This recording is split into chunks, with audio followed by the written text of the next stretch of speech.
Vanajaveden varrella sijaitseva vanha hämäläinen muinaispitäjä, Sääksmäki, elää väkevästi monissa taiteellisissa tuotteissa, etenkin kirjallisuudessa ja kuvataiteissa. Monet taiteilijat, jotka asuivat joko hetkellisesti tai pidempään paikkakunnalla, ovat imeneet itseensä jotakin tästä ikivanhasta maisemasta, sen luonnosta, kulttuurista ja historiasta.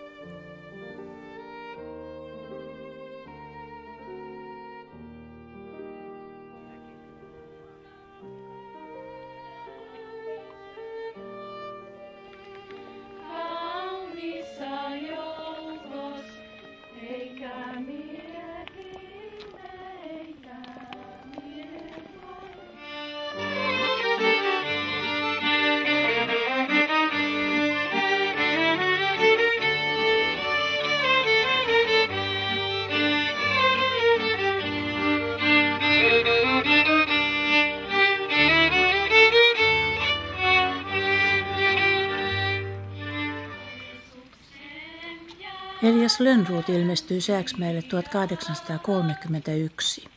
Hän oli kuullut Ritvalan juhlista ja lauluista. Lönnrot julkaisi Helkavirret 1840 Kantelettaren 3. kirjassa.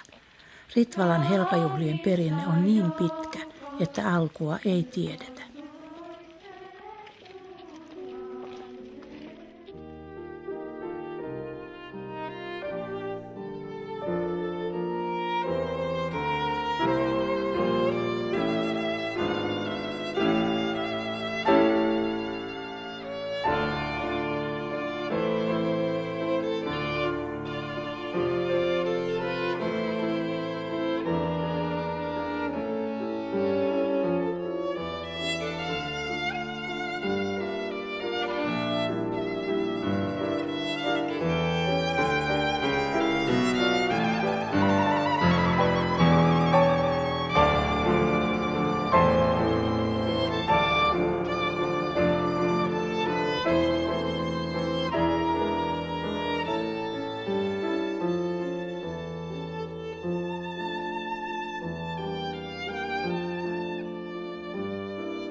Mehän ollaan paikassa, jossa itse asiassa jokainen kivi voisi kertoa tuhansia tarinoita ja jossa itse asiassa jokainen tänään näkyvä kivi on näkynyt 1000 vuotta sitten ja 2000 vuotta sitten.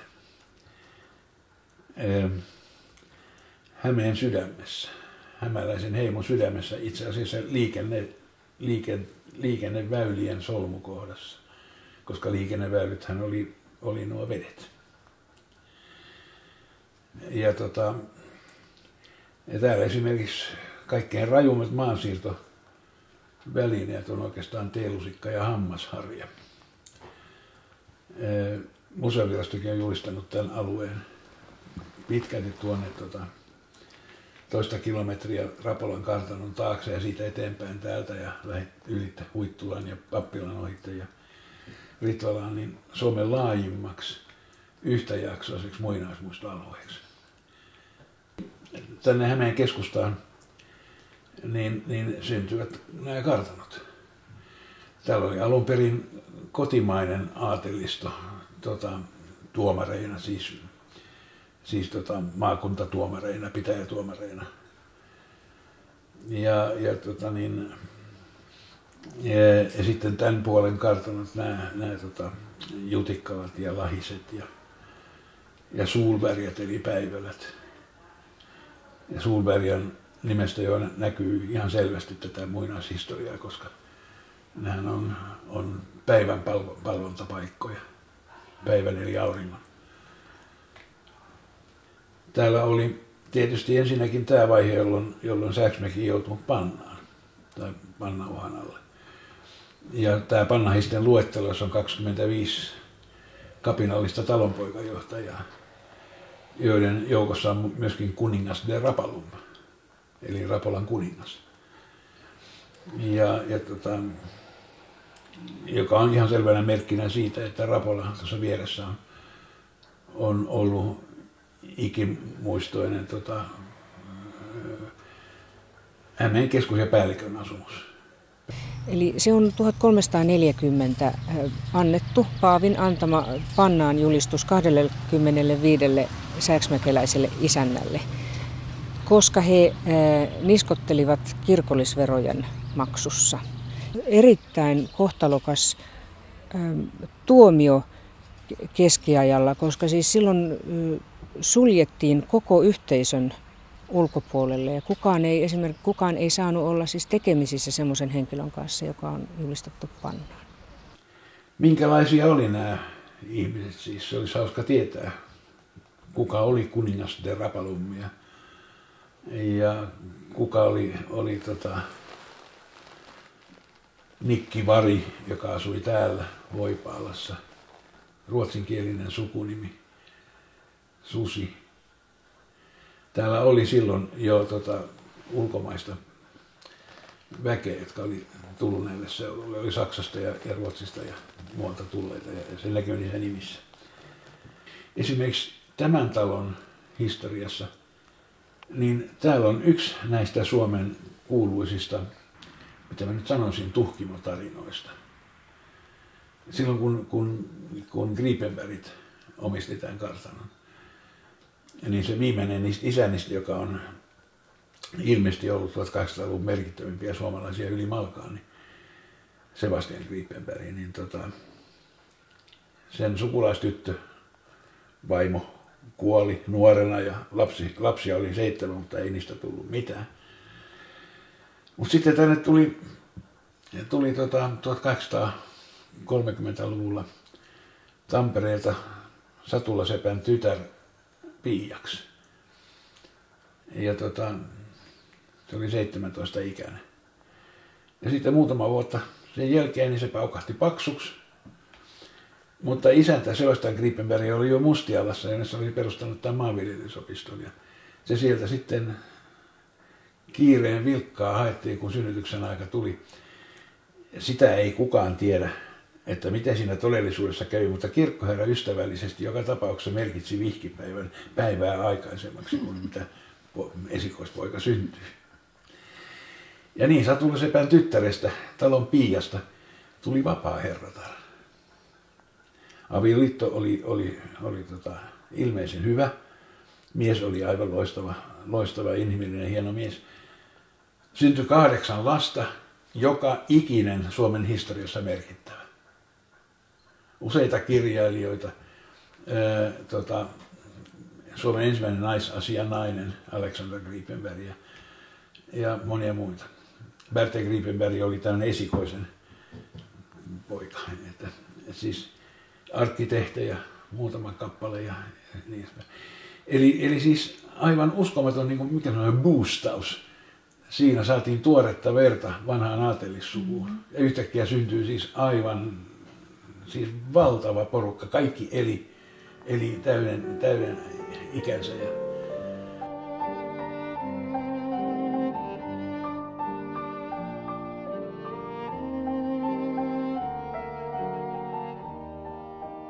Sääksmäen kirkko on rakennettu 1400-luvun lopussa ja se kuuluu näihin aika myöhäisessä vaiheessa aloitettuihin keskiaikaisiin kirkkoihin Suomessa, niin kuin moni muu hämäläinen kirkko. Ja sen takia siinä ei ole holveja, sitä ei ehditty koskaan holvaamaan ja sen takia siellä ei ole myöskään vanhoja seinämaalauksia. Ja sitten kirkko paloi 1929 ja se paloi niin perusteellisesti, että siitä jäi pelkästään kiviset muurit pystyyn.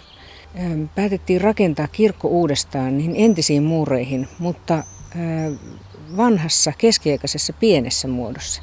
Eli jätettiin huomioimatta nämä isot ristisakarat ja rakennettiin uudestaan pieni kirkko, sellainen kuin se nyt on. Kirkko valmistui 1933 ja siinä vaiheessa sinne tehtiin ne taideteokset, jotka siellä nyt näkyvät ja joista varsinkin Kalle Kahlstedtin maalaamat seinämaalaukset tekevät hyvin paljon tunnelmaa tähän kirkkoon. Hän maalasi ne Paavo Leinosen avustuksella. No sitten siellä on saarnatuolissa Aukusti Veuron evankelista reliefit, oikein hienopiirteisesti muotoillut reliefit. Ja sitten alttaritaulu on vanha. Se on 1840-luvulta ja se pelastettiin kirkon palosta silloin 1929. Ja lasinmaalaukset kuoripäädyssä, ne on Kalle Kahlstedtin suunnittelemat. Ne tekevät ihan oman tunnelmansa myöskin siihen kirkkoon, koska niissä on aika voimakkaan väriset lasit.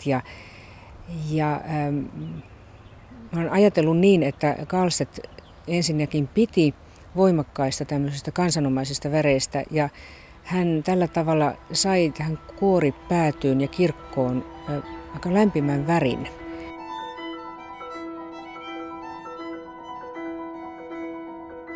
Taiteilijat Kalle ja Mikko Kahlstedt olivat kotoisin Sääksmäen Kuurilasta ja asettuivat opiskeluvuosiensa jälkeen takaisin kotiseudulleen Huittulan kylään.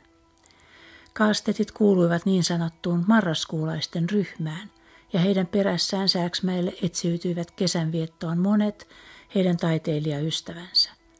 Marraskuulaiset tulivat tunnetuksi hyvin boheemina taiteilijaryhmänä, joka ansaitsi liikaniemen suruttomain seurakunta. Kalle oli hyvin semmoinen, hän oli kansanomainen ja hän nimenomaan kansantaidetta ja juuri tätä suomalaisuutta. Ja ennen kaikkea hän oli äärimmäisen monipuolinen. Se oli niin uskomatonta se hänen kykynsä siirtyä tehtävästä toiseen, että sitä on jälkeenpäin hirveästi kyllä ihmetelty. Hän oli eräällä tavalla semmoinen kyllä edelläkävijä. Hän rupesi käyttämään värejä ja siihen asti ei ollut käytetty kuin valkoista ja mustaa. Ja sitten hän rupesi käyttämään harmaata ja tiilenpunasta ja mustaa ja sillä tavalla se laajeni se väriskaala.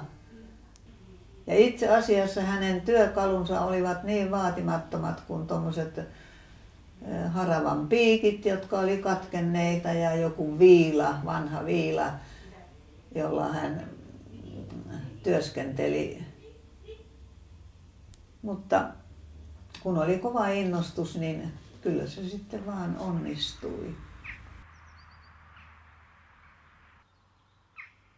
Ja sen mä muistan vaan, että jos tuli joku semmoinen oikein rikas ja pohata ja muuta, niin, ja rupesi tinkimään, niin isä ei tykännyt yhtään. Se saattoi sanoa, että ei ole myytävänä.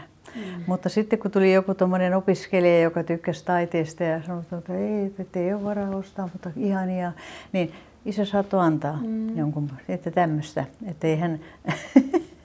On sieltä Vuolisaaresta toi aitta, jossa oli sitten vielä tommoinen lisuke, jossa oli heinää ja muuta noille elukoille alueella. Ja tässä on toi aita, niin siinä on se, kanat oli siellä kesällä sitten tuolla aitauksessa. Ja se on kyllä siellä edelleen ihan olemassa. Ja mä sain sen silloin, kun mä täytin 21 vuotta. Isä pisti heti siihen sitten, että iälle 1951, kun hän kysyi, että minkä taulun mä saan valita. Oli salissa paljon tauluja. Ja sulta hyvänen aika, että mistä. Ja sitten mulla oli tää sitten, nyt se on sitten niin kuin sisaren tontilla, niin mä ajattelin, että no hyvä, että mä valitsin tämän taulun, niin sitten saan katsella sitä sitten. Joo. Mutta jollain tavalla, kun oli näitä, oli kaikille, tämä on ainoa, joka on näin päin, että se on pystyssä. Niin tämä niin kuin jäi mulle ihan, että mukaan ei huolinut tätä sisareni ja veljeni myös. Kyllä mä. Ja toi on isän ensimmäinen puupiirros. Isä sanoikin, että se on ryykirauta, kun se on sen mallinen. Ja silloin kun hän täytti, oliko se 50, niin hän kaikille, jotka oli onnittelemassa, niin antoi ton. Maalaisihmisillähän oli se ajatus, että taiteilijat on enemmän tai vähemmän laiskoja. Että eihän ne nyt paljon mitään tee, mutta vähän maalailevat. niin Mikko Kaarste teki 25 vuoden aikana hän piti 21 yksityisnäyttelyä. Plus sitten vielä oli mukana. Se on musta kyllä aika saavutus. Ja Mikko teki sillä tavallakin historiaa, että hän piti ensimmäisen taidenäyttelyn Valkeakoskella. Että siis täällä ei ole ollut aikaisemmin, kun sitten tuli tämä Mikon näyttely. Mikko Kaarstedt maalasi paljon maisemia ja kukkia, mutta myös muotokuvia. Hän osti itselleen häkärlän, joka on vieläkin olemassa.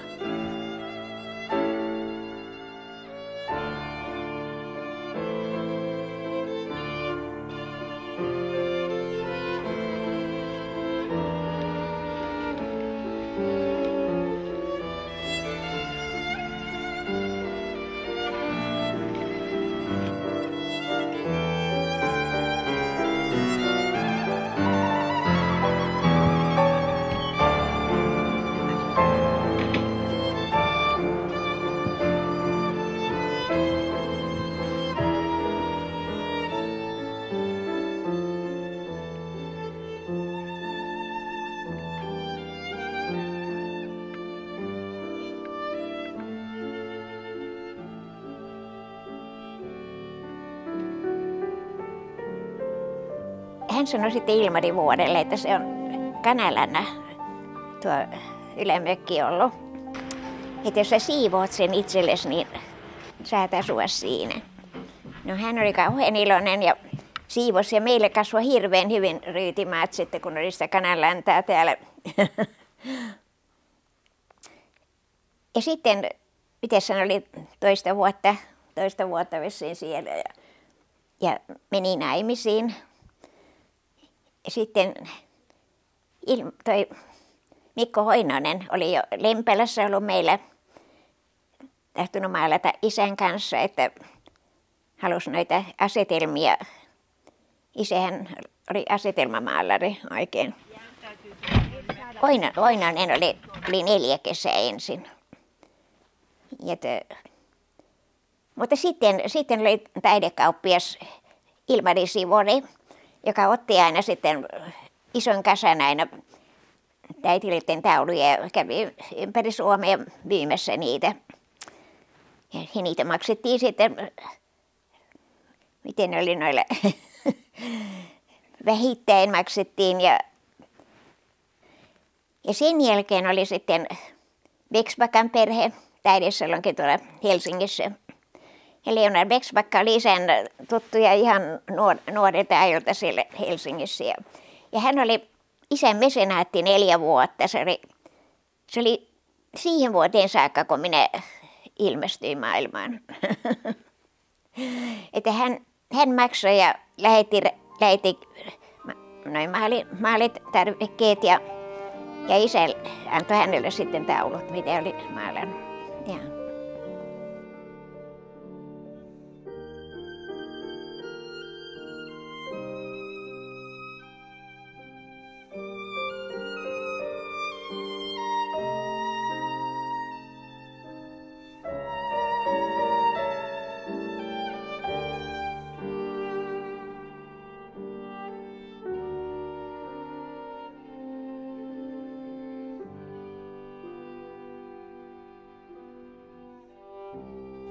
Axel Gallien Kallela liittyy Sääksmäkeen jo vuodesta 1882, jolloin hän tuli ensi kertaa tapaamaan tulevaa vaimoaan Meri Slööriä Rapolaan. Ja siitä alkoi sitten se vaivalloinen ja hidas ja monia tuskia ja kaiken näköistä tuottanut vaellus, joka päättyi sitten suureen rakkauteen. Hän oli 100-särmäinen voimamies, niin ei enää voimakkaampaa varmaan voisi olla. Mutta toisaalta hän oli hirveän hieno seuramies ja hauska mies ja niin edespäin, mutta sitten oli tämä masennus, joka iski erittäin voimakkaana hänelle. Ja silloin ei mistään oikein tullut mitään. Että se on minusta hirveän hyvin tämä Meeri osannut kuvata, kun hän sanoi, että Aksel on lasista ja monta lasiruutua tänäkin syksynä on mennyt rikki näissä murheissa. Rapolan harjulla meidän paikassa vaihdettiin ensi suudelmat. Aksel häipyi Pariisiin, mutta kirjeet kulkivat ahkerasti. Ja tämä rouva Slör oli aivan mainio. Hän järjesti kaikkea mahdollista. Ja nyt esimerkiksi tässä juuri, että tulen nyt Aksel tänne, että sitten heti me lähdemme tuonne purjehdusretkelle ja kertoi kuinka Meeri on hirveän innostunut ratsastamisesta ja ratsastaa semmoisella täysin kouliutumattomalla varsalla ja kaikella tavalla koitti houkutella toisin sanoen Akselia tulemaan Rapolaan. Mutta kuinka ollakaan sitten, niin rakkaus oli tällä kertaa voimakkaampi kuin jopa Aksel Galén. Kävi niin, että Aksel suostui siihen, että hän meni viikoksi Rapolaan ja siitä nyt aina sanotaan, että siellä se heidän rakkautensa sitten oikein pääsi roihuamaan. Myöhemmin asuttiin kesiä Rapolassa ja yksi talvikin Rapolan yläpytingissä. Sääksmäeltä ei kuitenkaan löytynyt mieluisaa talonpaikkaa ja Ruovedelle nousi sittemmin uhkea Kalela.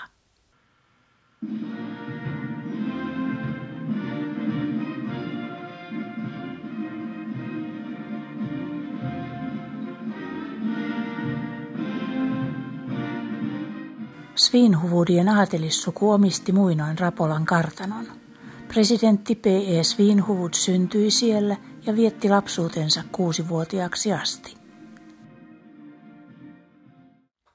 Martti Rapola oli akateemikko ja suomen kielen professori. Hän oli perihämäläinen ja hänen juurensa olivat vahvasti sääksmäkeläisessä maaperässä. Hän kantoi vakaan hämäläisen talonpojan Kustaa Rapolan perintöä. Tämä heimotunne oli Martti Rapolalla peräisin onnellisilta lapsuuden kesiltä, jotka lehtori F.O. Rapolan perhe vietti Sääksmäellä. Ensin perheenpään lapsuuden kodissa Rapolassa ja sittemmin omassa huvilassa Verkkosaaressa. Martti Rapola oli minun isäni. Hän vietti nuoruutensa täällä Sääksmäessä, tai poikavuotensa niin voi sanoa, oman isänsä kanssa, mutta sitten hän kyllä jo 1910, kun hän tuli ylioppilaaksi, niin sitten Sääksmäki jäi pois päivittäisestä olemisesta ja harrastuksesta. Hän tietysti kävi täällä kylässä ja niin päin pois, mutta hän oli Turun yliopiston ensimmäinen suomen kielen professori ja sitten hän siirtyi Helsinkiin suomen kielen professoriksi, jossa hän teki pääasiallisen päivätyönsä, niin voi sanoa. Hän oli runsaasti opetusta ja kielitutkimusta sitten.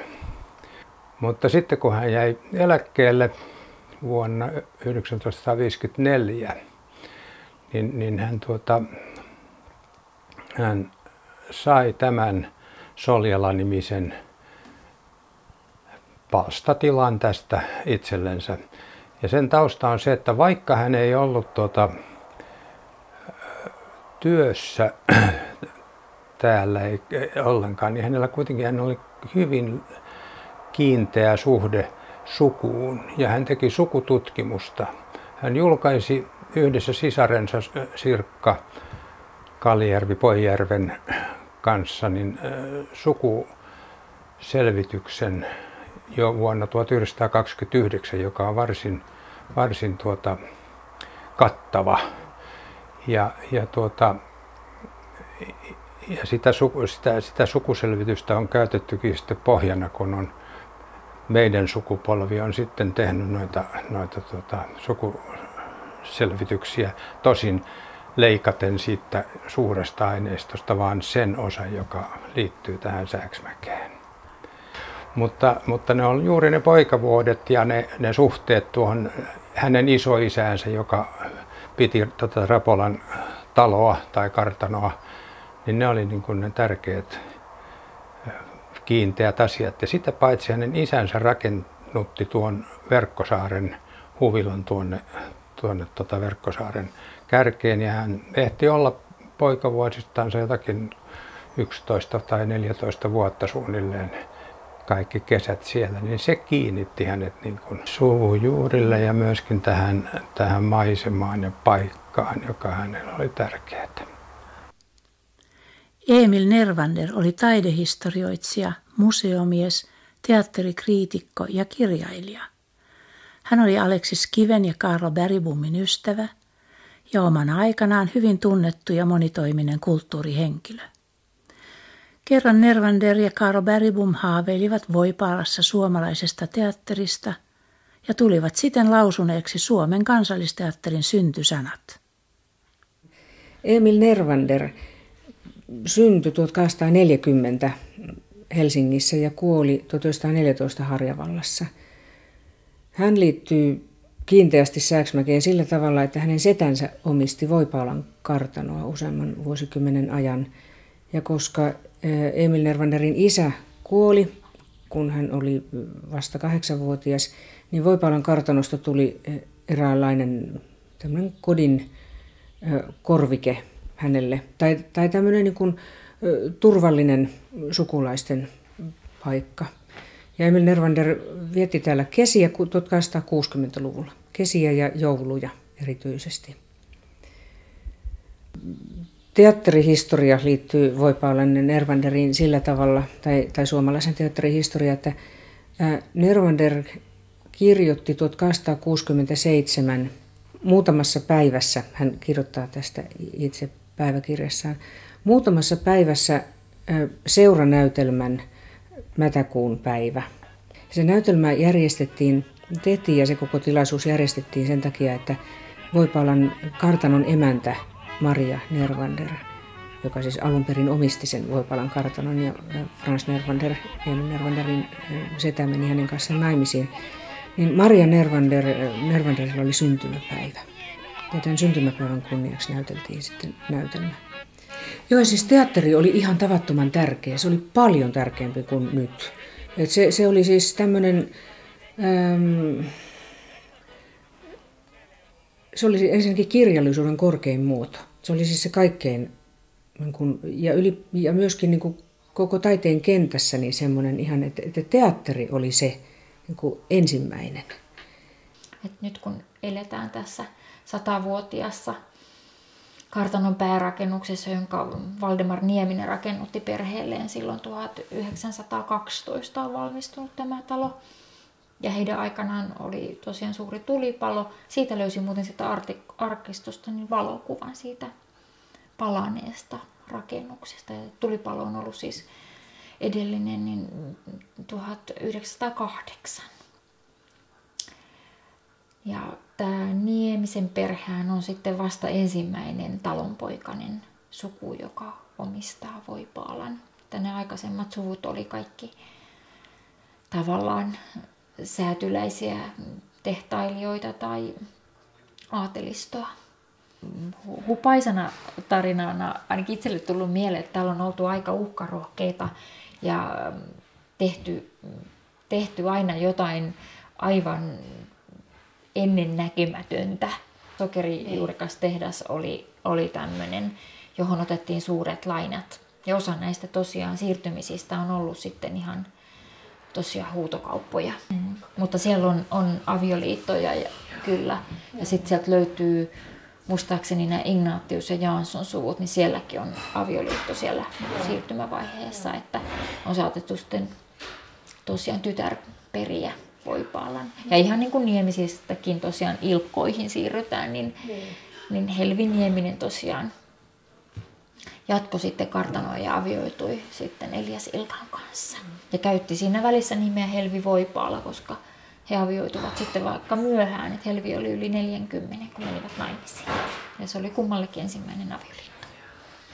Semmoinen tavallaan kiinnostava asia, joka liittyy myös siihen Gripenbergin aikaan, on, että just siellä arkistossa näin tämmöisen akvarellin tai valokuvan, joka on otettu jo 60-luvun lopulla museoviraston omistamasta akvarellista. Ja se olisi kyllä hieno juttu selvittää ja kaivaa esille, koska siinä se on maalattu tuolta eteläpuolelta ja siinä näkyy tämä esimerkiksi aidattu puutarha ja sitten semmoisia rakennuksia, joita ei enää tässä pihapiirissä ole.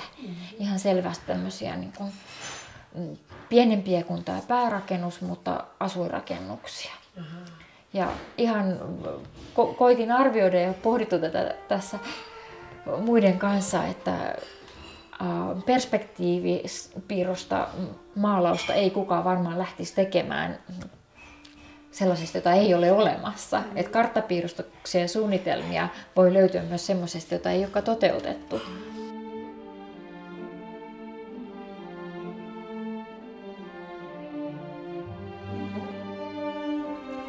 Kirjailija Joel Lehtonen ihastui Sääksmäen maisemiin niin, että hankki Vanajaveden pienessä Vähävohlin saaressa sijainen Lintukoto-nimisen kalastajamajan. Siellä valmistui Lehtosen pääteos Putkinotko ja kesäelämää kuvaavat teokset Lintukoto ja Jäähyväiset lintukodolle.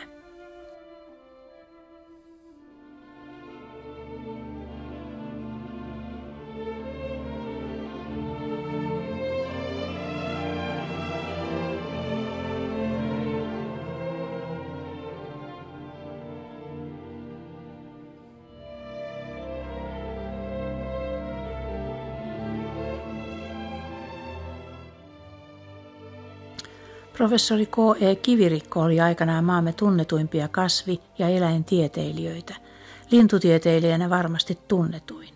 Kivirikko väitteli tohtoriksi 1900 ja saman vuoden kesällä hän vietti Sääksmäellä häitä Rapolan Alma-tyttären kanssa. Myöhemmin hän rakensi huvilansa vaimonsa lapsuuden kodin läheisyyteen Rapolan rinteelle. Hän oli siis äidin isä. Hän oli professori ja hän oli normaali lyseon yliopettajana virkansa. Ja sitten hän oli lintujen täyttäjä, yleensä eläinten täyttäjä, mutta linnut. Hän oli tosi opettajaisella olla. Kesällä hän Hirvikalliolla teki suurimman osan just täytti näitä lintuja ja eläimiä. Ja sitten hänellä oli mahdottomat määrät syksyllä, kun ne muutti tuonne Helsinkiin, niin näitä mukana laatikoissa. Ja sitten siellä Nervanderin kadulla oli yksi huone kokonaan vitriineitä. Siis siinä oli, keskellä oli yksi iso vitriini, jota kierrettiin molemmin puolin nähtiin. Ja sitten reunoilla vielä. Ne oli täynnä sitten näitä kauniisti asetettu nämä eläimet näytille ja linnut omiin semmoisiin asentoihin, miten ne nyt luonnossa on. Ja sitä pidettiin hyvin arvokkaana ja vaarihan lahjoitti sen sitten Helsingin yliopistolle tämän lintukokoelmansa. Kesämaisemissa niin mä en ollut katsomassa sellaistakin todistamassa pikkutyttönä, kuinka vaari teki kyykäärmeen vaarattomaksi. Heitti tämmöisen villakankaan sinne, kun näkyi kyy siihen eteen ja kyy tarttui siihen ja hampaat jäi siihen kiinni. Ja sitten sen saattoi ottaa käteen turvallisesti. Siinä oli kukat ensiksi, kun tultiin sieltä alakautta pihalle, niin ensiksi kukkarivi. Sen takana oli omenapuita, sitten oli marjapensaat, pantu niin kuin viiniköynnöksetkin näin rinteeseen, että kaikki sai valoa. Ja sitten oli mahtavat mansikkamaat siellä ja kaikkia mahdollisia keittiöpuutarhan tuotteita oli siellä hyvin hoidettuna. Hän on tästä valokuvasta, missä Hirvikallion kivilaituria rakennettiin. Niin siinä on sitten näitä sukulaispoikia kaikkia. Hakkiloita, kuulialoita. Ja, siis Kivirikot nyt, siis Kalleenokin oli pikkupoika silloin, mutta nämä vanhemmat on ollut siinä. Mutta kymmenkunta sukulaismiestä rakentamassa sitä kivilaituria. Siitä hän on tehnyt taulun sinne seinälle.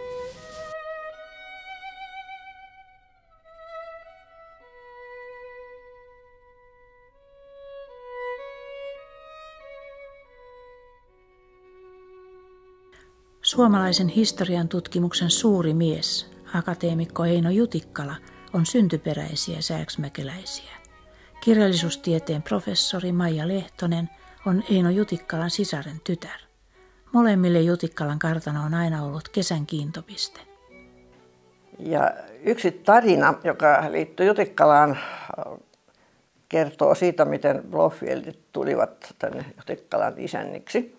Nimittäin muiden luutnantti Henrik Blofield 1720-luvulla tuli tänne Jutikkalaan, jonka silloin omisti herra von Birkholz.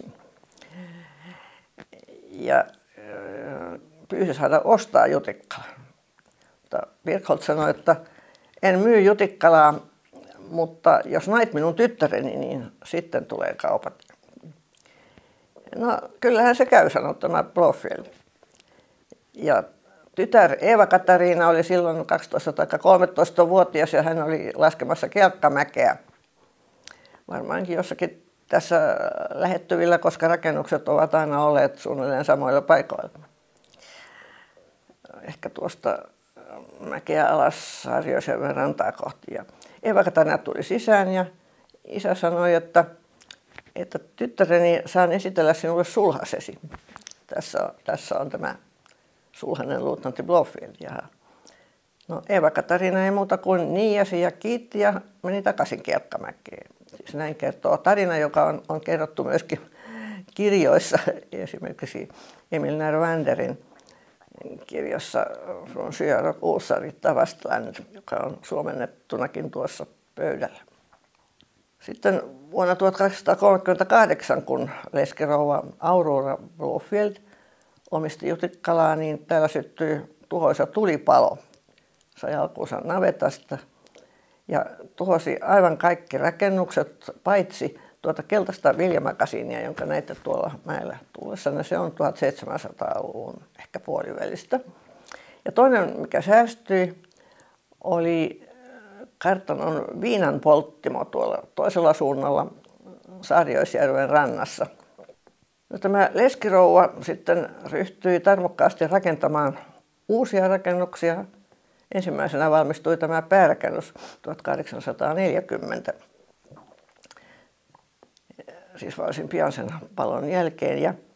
Ja tämä on säilynyt jokseenkin sellaisenaan, että tähän ei ole tehty muutoksia. Tämä edustaa hyvin puhtaasti omaa tyyliänsä.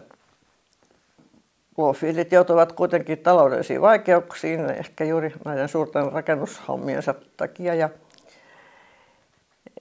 Ja heidän oli pakko lopulta myydä Jutikkala. Ja sen sitten osti rikas talonpoika nimeltä Fredrik Takkula Huittisista. No, tähänkin liittyy yksi tarina, kun ainakin kerrotaan, että kun tämä talonpoika, jolla oli päällänsä hyvin yksinkertainen rohdinkankainen puku, tuli ostamaan Jutikkalaa, niin häneltä sitten kysyttiin, että onko teillä vakuuksia, niin kuin nykyäänkin kysytään, taikka takuumiehiä. Niin hän osoitti tuohikonttiaan, joka oli täynnä rahaa, ja sanoi, että tässä on minun takuumieheni. Ja hän oli naimisissa Kangasalta kotoisin olevan Serafia Tavelan kanssa. Ja tämä Serafia sitten oli hyvin itsetietoinen ja kun hän oli tullut tänne Jutikkalaan, niin kerrotaan hänen sanoneen tälle Takkulalle, että minä olen Kangasalan komeita ja sinä toit minut tänne mettän korpeen, missä mettikanat prääkyy. Että Fredrik Takkula vaihtoi sitten nimensä Fredrik Jutikkalaksi, niin kuin siihen aikaan oli tapana, että otettiin talon nimi.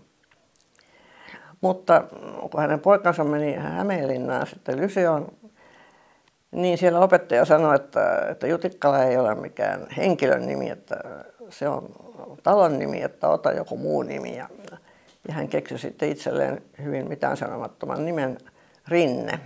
Ei kukaan tiedä oikein minkä takia. Sitten hänen poikansa Ossian Rinne, joka peri tämän tilan, niin hän säilytti nimen Rinne. Mutta nuorempi poika Eino, tuleva akateemikko, otti myöhemmin takaisin nimen Jutikkala. Että näin siis veljeksillä oli eri nimet. Että tämä osoittaa, minkälainen oli ikään kuin sosiaalinen luokitus vielä 1920-luvulla, että kun hän oli Ossi-veljensä kanssa heiniä keppiin pistelemässä pellolla ja sitten Lahisten isäntä von Kuuno sattui kulkemaan ohi ja näki tämän, niin tämä aatelisherra tuli nuhtelemaan häntä ja sanoi, että ei tuollainen homma sovi kartanon pojalle, että heinäpellolla ollaan töissä.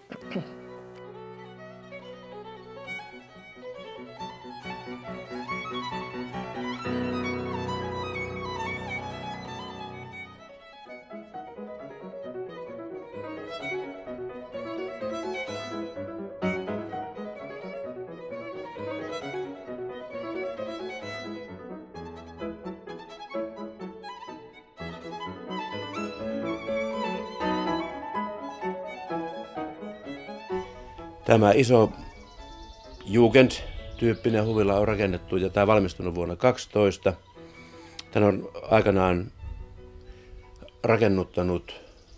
rakentanut professori August Blomqvist ja vaimonsa Aline. Tämä on Sääksmäen huviloista ehkä 4. tai 5. vanhin. Tämä on samaa maailmaa kuin Visavuori tuossa toisella puolella järveä. Wikströmin huvila. Tällä on semmoinen kansallinen historiallinen merkitys, että tässä huvilan salissa on vuonna 1926 rakennettu toinen Suomessa rakennettu lentokone. Insinööri Atle Blomqvist nuorena miehenä 22-vuotiaana ja ystävänsä Emil Nyberg tekivät lentokoneen tuossa salissa. Siihen ostettiin järeä 225 hevosvoiman Hispano Suiza moottori. Ja aikanaan se kylän talkoomiesten voimin hinattiin tuohon jyrkkää rinnettä alas tuonne saunalle ja siellä kiinnitettiin tasot, siivet. Ja sitten tuli hurja hetki maalis-huhtikuun taitteessa sunnuntai-iltana vuonna 1926. Ilta hämärtyi sunnuntai-iltana. Oli 200 ihmistä kyläläisiä kerääntynyt tähän paikalle. Silloin laitettiin ensimmäistä kertaa moottori pyörimään. Siis 225 hevosvoimaa siihen aikaan. Aivan järkyttävän kokoinen moottori. Ei pakoputkea. Potkuri edessä. Hirvittävä ääni. Iltahämärässä metriset lieskat koneen kyljestä ulos. Valtava jyrinä tuohon kalliota kohti. Ja potkuri virta niin voimakas, että siinä takana olleet paksut talvimanttelit päällä olleet naiset lähtivät pyörimään siinä jäällä niin kuin Australian kuivat pensaat siinä lumituiskussa. Ja Blomqvist sanoo tästä, hetkessä oli laitimmaisten aikojen tunnelma.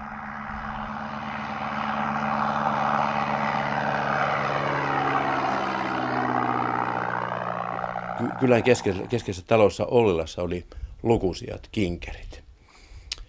Ja tilan isäntä Vihtori Ollila pyysi, että jos kinkereitä voitaisiin juhlistaa ylilennolla. Sehän juhlistaa ehdottomasti seurakunnallisia tilaisuuksia, ylilento. Ja näin tapahtui. Atle Blomqvist nousi taivaalle tuosta jäältä, kiersi tästä tuolta Hakalan kartanon kautta ja sitten seurantalon päälle ja sitten jyräytti talon melkein savupiippua hipoen siitä yli ja hän sitten kertoi itse, kuinka hän näki, kuinka rovasti, erittäin iso lihava mies, rovasti Vallihemon johdolla, kahvikupit kädessä, koko kinkeri kansa juoksi ulos katsomaan tätä ihmettä ja Vihtori Ollila oli sitten vain tyynesti todennut, että kyllä kun on rovasti kinkereillä paikalla, niin kyllä sitä täytyy erikseen juhlistaa, että näin me Ritvalassa tehdään.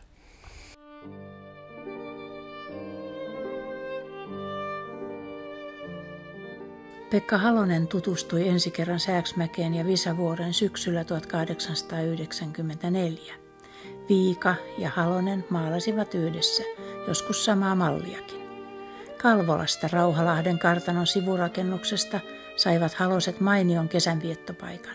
Seuraavana kesänä oltiin Kalalahdessa, jonka löytymistä edisti varmaankin Viikan oppilaana olleen Pekan serkun Emil Halosen paikkakuntatietämys. Kalleen, Halonen ja Wikström olivat pyhät veljet, koska he uskoivat, etteivät muut kokeneet taidetta yhtä vahvasti kuin he. Kenties kuuluisin Sääksmäkeä kuvaava runo on Eino Leinon Varrella Sääksmäen vienojen vesien, hohteessa menneiden kauniiden kesien. Eino Leino oli tutustunut paikkakuntaan Valmarinniemestä käsin, jonne muodostui suomen kielen tutkijan professori A.V. Koskimiehen ympärille kesäinen kirjailijoiden yhteisö.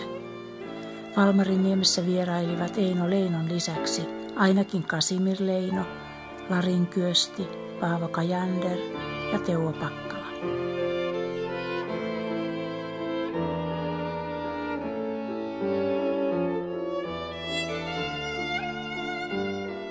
Hän oli tätiensä Borinneitien kanssa, niin kuin täällä sanottiin. Ja sitten hän oli jo 17-vuotiaasta. Kuljeskeli pitkin metsissä ja siellä harrasti sitten viulunsoittoa ja harrasti metsästystä. Ja siis tämä von Kuhnovin pojan kanssa, niin olivat käyneet jossakin vähän yhtenä päivänä, saivat niin kauheasti niitä metsoja ja teeriä. Ja kun Sibelius niissä kirjeissään kertoo sitten sedälleensä, että kun se oli vähän semmoinen unelmissaan oleva ja muuta ja joku oli kai nähnyt, että se puun oksalla hankaa toista oksaa, että voi olla, että tämä on ihan tarinaa, mutta tämmöistä kerrotaan. Niin sitten kun hän oli tullut kuuluisaksi, niin tämä muori sanoi sitten, että onko siitäkin Hohkosta jotakin tullut. Ja niinhän Hohkosta tuli sitten erittäin kuuluisa. Silloin kun täällä kävi BBC-filmausryhmä joskus niin filmaamassa Sibeliuksen nuoruutta ja Ilkka Talvi soitti viulua sitten ja isä kysyi, kun ne kysyvät isältä sitten, että missä kivellä ne Sibelius soitteli. Isä sanoi, että ei täällä elä enää ketään, joka olisi ollut silloin täällä, että olisi nähnyt missä se on, että hakekaa nyt sieltä sopiva kivi sieltä rannasta. Todennäköisesti se on tässä ihan rannoissa, tuossa Verhon rannassa.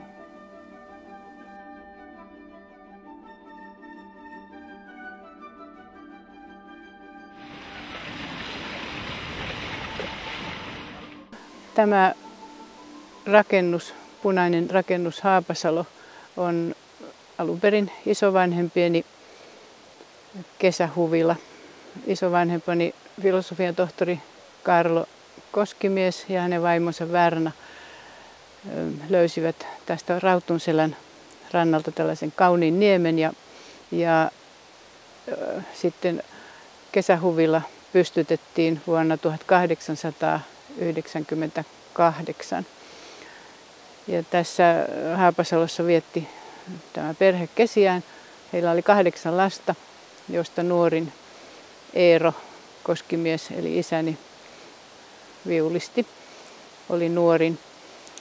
Ja perhe vietti sellaista vanhanaikaista herrasväen kesäelämää. Tänne tultiin kesäkuun alussa, koska Kaarlo Koskimies oli Hämeenlinnan Lyseon latinan ja kreikan lehtori. Ja kun kesäloma alkoi, niin koko perhe tuli sitten tänne kesää viettämään. Ja joskus tätini muistelivatkin, että oi niitä kesiä, kun palvelijat kantoivat saunalta vasta silitettyjä liinavaatteita tänne ylös. Heidän mielestä se oli jotenkin niin kuin kesäelämän huipentumaa. Sitä idylliähän se kuvaa. Maitoa haettiin Rapolan kartanosta joka aamu. Illalla vietiin maitokannu, kun haettiin posti. Maitokannu vietiin sinne valmiiksi ja sitten aamulla maito haettiin. Kaupat olivat kaukana Valkeakoskella tai tuolla Huittulan kylässä, mutta ei se paljon tahtia haitannut. Aikaa oli. Tänne tultiin tosiaan, kun koulu oli loppunut, niin tulimme äidin kanssa tänne. Ja isä tuli sitten myöhemmin, kun radio-orkesterin kesäloma alkoi. Äiti, joka oli kanteletaiteilija Ulla Katajavuori, hän harjoitteli näitä tulevia ohjelmiaan ja radio-ohjelmiaan ja muita tulevia esiintymisiä varten. Usein muistan, kun olin käynyt maitoa hakemassa ja tulin maitokannu kädessä kotiin tuonne keittiöön, niin siellä äiti oli laittanut ruokapöydän päälle sen kanteleen ja harjoitteli sitten näitä kappaleita, ja että se kanteleen soitto kuului myöskin loma-aikana tähän elämän taustamusiikkina. Tämä Haapasalo on kyllä sellainen muistojen paikka, kun täällä on kaikki kasvuvuoden kesät ollut, niin sydän on jollain tavalla tänne jäänyt, ja täällä istuin aina tuolla rantakalliolla. Oli semmoinen vähän yksinäinen kirjoittava tyttö.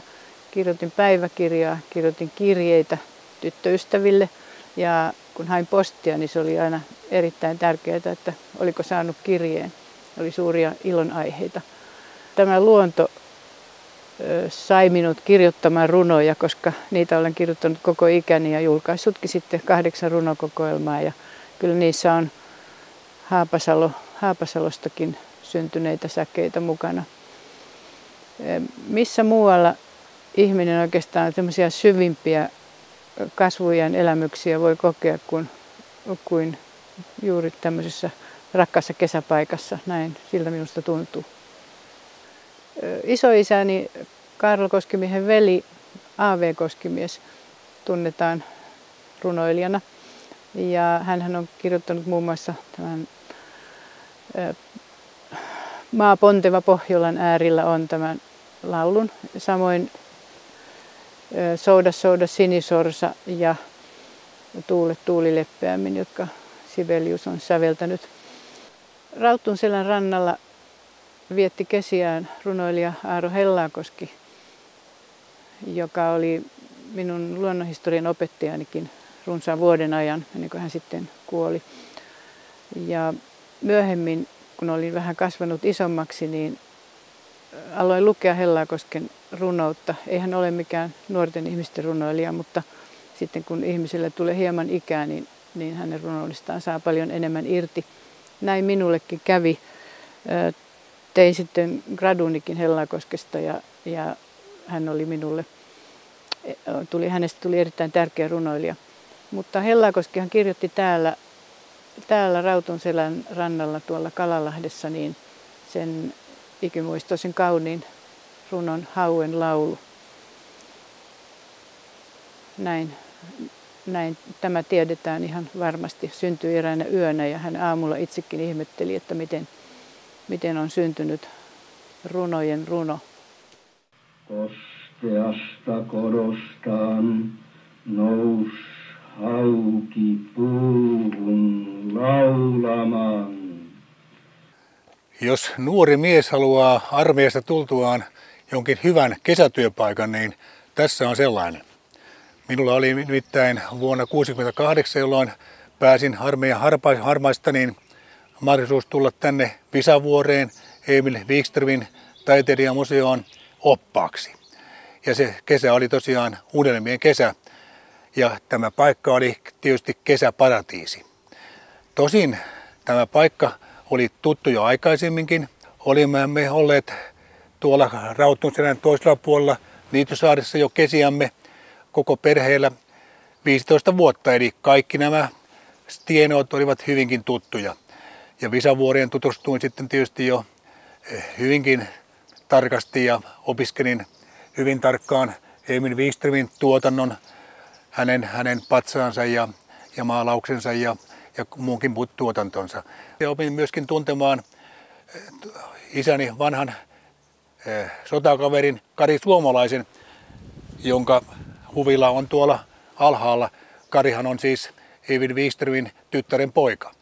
Ja hän oli hyvin tietysti eräänlainen isäntä täällä jo monta vuotta sen jälkeenkin, vaikka noin niin kuin epävirallisesti. Taustalla olevassa Wikströmin asuintalossa, sen ullakolla sain asua koko kesän ja siellä sitten järvelle katsellen kirjoitin haaveellisia runoja. Sitten kun päästiin elokuulle, niin sain ystävällisen kutsun tulla rapujuhliin tuonne Lippe ja Kari Suomalaisen huvilalle ja siellä oli varmaan seuraavat enemmänkin, en muista keitä kaikkia, mutta joka tapauksessa Hauska tulivat juhlat ja minutkin opetettiin oikein rapuja syömään. Loppuvaiheessa sitten jo illan pidetessä tuli keskustelua elokuvaihmisten kanssa. Toinen oli minä ja toinen oli Kari. Jopa väittelyä, että kuka on mahtanut ohjata elokuvan Kierreportaat, kuuluisan jännitys- ja kauhuelokuvan.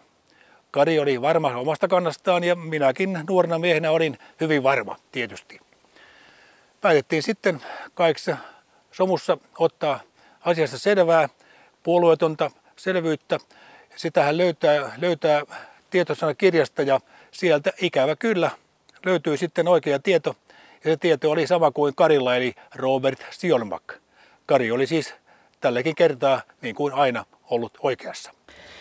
Emil Wikström kuului niihin suomalaisen kultakauden taiteilijoihin, jotka opiskelivat Pariisissa, ja siellä oli paljon suomalaisia taiteilijoita, muun muassa Pekka Halonen ja Axel Gallen. Nämä 3 pyhää veljeä istuivat eräänä iltana Pariisin Boulevardin kahviloissa viettämässä iltaa, ja kesken illan vieton he päättivät, että ei se Pariisi ole heitä varten, että heidän täytyy päästä Suomeen, ja niin he kertoivat, että he löivät nyrkkiä pöytään ja päättivät, että nyt me lähdemme takaisin Suomen korpiin ja rakennamme itsellemme torpat.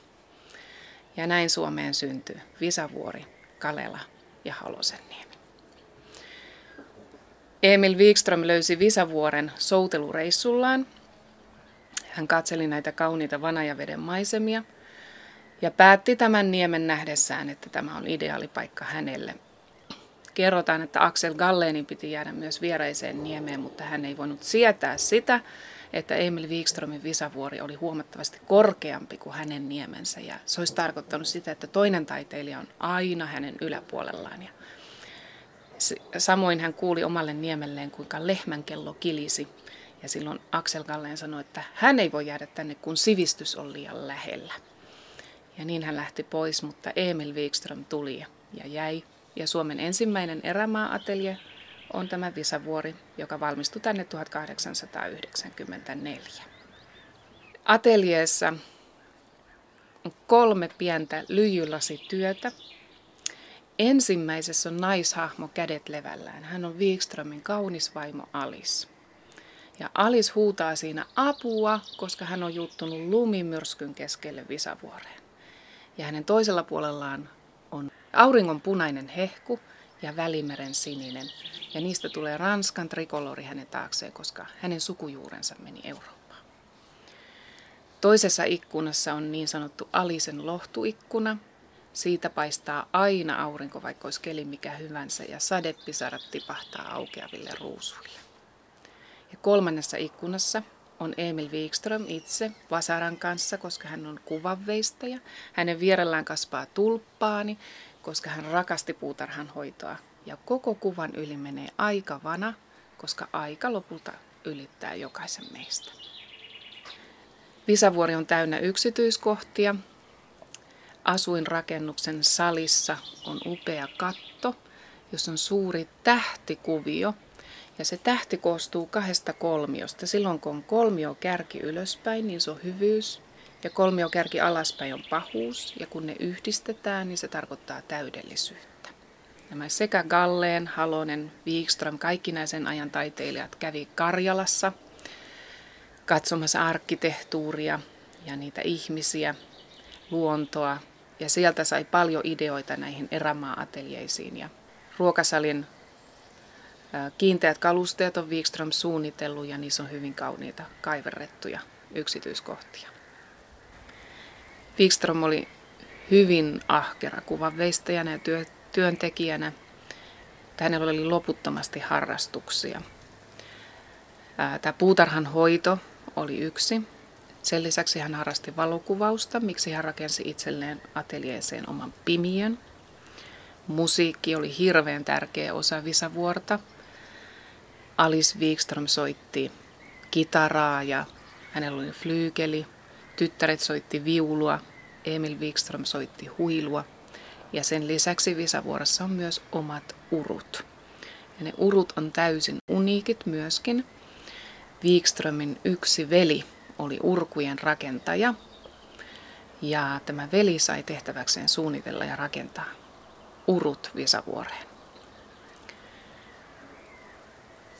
Nämä urut on siinäkin mielessä erikoiset, että urkuihin pitää urkupilleihin aina pumpata ilmaa ennen kuin niillä voi soittaa. Ja täällä Visavuoressa oli kampi, jota kylän pojat kävi kampeamassa, että tytöt ja Wikström sai soitella sitä urkujaan ja he sai siitä pennipalkkaa. Wikström oli hyvin tarkka rahoista, joten hän päätti, että kyllä hän jotakin keksii. Ja niin hän rakensi höyrykoneen, joka käytti hänen urkujaan. Ja toistaiseksi minulla ei ole tietoa, että kenelläkään muulla olisi höyryillä toimivia urkuja, mutta Visavuoressa oli sellaisetkin. Yksi harrastus, mihin Wikström ihastui Pariisissa, oli tähtitiede. Ja kun hän nyt päätti tulla tänne Visavuoreen ja rakentaa itselleen oman atelieen, niin hän halusi kaikki harrastusmahdollisuudet ympärilleen. Ja sitä varten hän rakensi omaan ateljeensa myös tähtitorni. Ja se oli toimiva tähtitorni, siinä on kääntyvä katto ja tähtiä pystyi sitten katselemaan, mistä suunnasta halusi. Et jos ajatellaan Wikströmin aikaa, niin Wikströmin aikana täällä oli hirveästi näitä kulta-ajan taiteilijoita. Oli Kalen Kallelaa, oli Halosia, oli Zornia sun muita.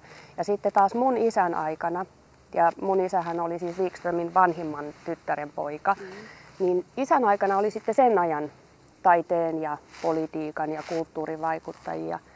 Ja ihan sellaisina vakivieraina meillä kävi aina Eero Rantanen, joka oli Vitreskin johtaja, ja Meri Louhos, joka on siis pianotaiteilija, pedagogi ja monelle vanhemmalle ihmiselle varmaan radiostakin tuttu ääni.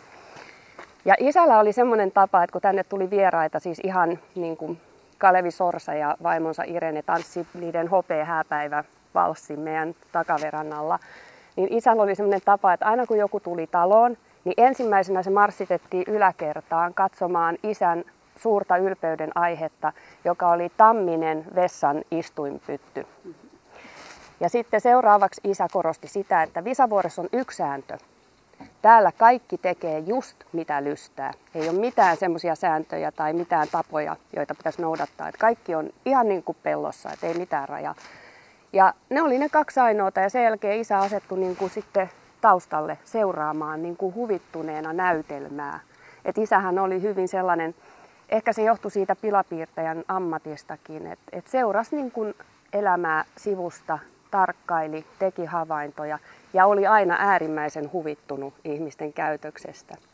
Ja tämähän oli aina siis isälle niin rakas paikka, että sitten loppujen lopuksi niin isähän halusi, että hänen tuhkansa heitetään sitten, kun hänestä aika jättää, niin sieltä Kokkokallion nokasta justiinsa sitten järveen. Ja sen verran me nyt sitten seurattiin sitä ohjetta, että ei me siitä Kokkokalliolta uskallettu heittää, kun tuuli oli sen suuntainen ja kun ei tiedetty oikein, paljonko se materia painaa, sit mitä sieltä uurnasta tulee, niin ajateltiin, että se on sitten tosi noloa, jos se pöllähtää kaikkien naamaan, niin että siinä olisi kyllä isällä ollut nauramista kans varmaan, mutta niin me sitten soudeltiin tuolta ympäri ja sitten me siinä sanottiin isä meidät ja mun veli Petteri sitten kaatoi uurnan sisällön sinne järveen ja sinne se isä ihan nätisti plumpsahti, että ilmeisesti se sinne sitten ihan oikeasti halusi. Ja me heitettiin sinne perään sitten semmoinen, me oltiin teetetty semmoinen valtava tammenlehvästä, semmoinen seppele, joka me heitettiin perään ja me ajateltiin, että se niin kuin symboloi sitä isän elämää, koska siinä oli nämä Wikströmin istuttamat tammet tänne Visavuoreen. Siinä oli Urho Kekkosen Tamminiemi ja sitten siinä oli se isän tammipuusta tehty vessanpyttyistuin. Kaikki niin kuin siinä, että se oli hieno hetki, kyllä. Ja niin kuin tämmöiset muistot, niin mikäs tämän parempaa.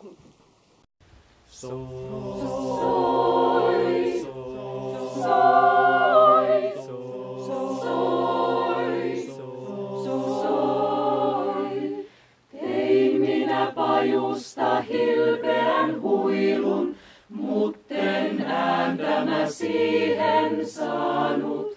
Aattelin, ei ole onneni haltija, soittajan lahjoja mulle jannut. Soiseli lahjoja jannut, mä kaikille huilua näen.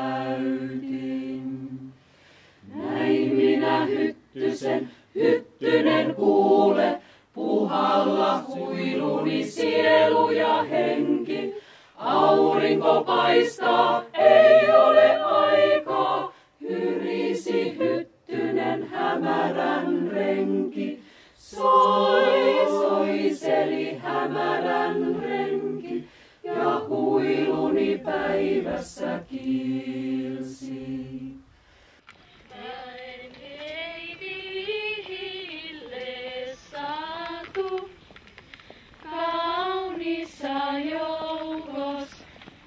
Vuosisatainen nuorten neitojen helkakulkue on muokkautunut tähän kantahämäläiseen maisemaan ja kulttuuriin niin omalaatuisena, että Ritvalan helkajuhlasta on tullut ennen muuta paikalliskulttuurin kestävyyden vertauskuva.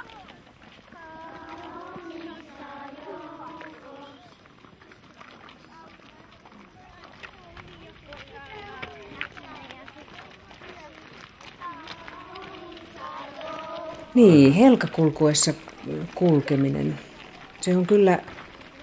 Se on ainoalaatuinen kokemus. Sitä ei voi saada missään muualla kuin laulamalla helkakulkuessa. Se kulkue rakentuu, tai se miten se rakentuu, niin siinä on aika tarkka tämmöinen mihinkään kirjoittamaton säännöstö. Siinä on edessä vanhimmat ja parhaimmat laulajat ja sitten se kun nuorenee ja pienenee se joukko, että siellä häntäpäässä on nykyään varsinkin niin hyvinkin pieniä tyttöjä. Ja tietysti siellä ne kaikkein pienimmät tytöt, niin ne ei ehkä kovinkaan paljon ymmärrä siitä asiasta, ei ne osaa niitä helkavirsiä vielä, mutta siellä kuitenkin siellä on niin kuin tärkeä kulkea, että sinne pitää päästä. Mutta vähitellen oikeastaan sitten, jos siinä laulaa monta vuotta ja aina vuosi vuodelta on isompi, niin tyttö siirtyy niin kuin eteenpäin siinä kulkuessa. Ja todennäköisesti se virsien taitaminen, se taito kasvaa, mutta sitten myöskin kasvaa se niin rohkeus laulaa niitä. Se ei nimittäin ole ihan yksinkertaista laulaa ja kävellä ja koko ajan ymmärtää se, että ihmiset niin kuuntelee sitä, että sua katsotaan ja kuunnellaan ja on ikään kuin siinä niin kovasti esillä. Ja sitten se siinä laulaessa on koko ajan mielessä, ylipäätään tässä koko helkakulkuen asiassa, niin se, että tässä on jotakin hyvin poikkeuksellista kyseessä, että ei tämmöistä ole missään muualla. Et sen ymmärryksen mä muistan itsekin niin hyvin pienenä, että se oli jo, että tässä on jotakin aika niin kuin outoa ja semmoista hienoa tässä helkakulkuessa. Siinä tulee ikään kuin, siinä keskittyy aivan täysin siihen laulamiseen ja siihen tulee semmoinen ihan omanlaisensa tunnelma, että ikään kuin jalat irtoaa pikkusen maasta. Että siinä ei nyt mitään transsia tule tai semmoista, mutta että se niin kuin aivan täydellinen keskittyneisyys siihen kävelyyn ja laulamiseen ja se laulamisen rytmi ja se, että hengittää syvään ja tasaisesti ja rauhallisesti koko ajan, että pystyy laulamaan. Ja sitten noustaan pikkuhiljaa mäkeä sinne Seurantalon mäelle, niin se on kyllä, se on ihan käsittämätön tunne. Siinä tulee myöskin se tunne, että tätä on tehty ennen mua ja tätä on tehty ennen mua niin pitkään, että sitä ei edes tiedetä, että miten pitkään siinä tulee sekin tunne.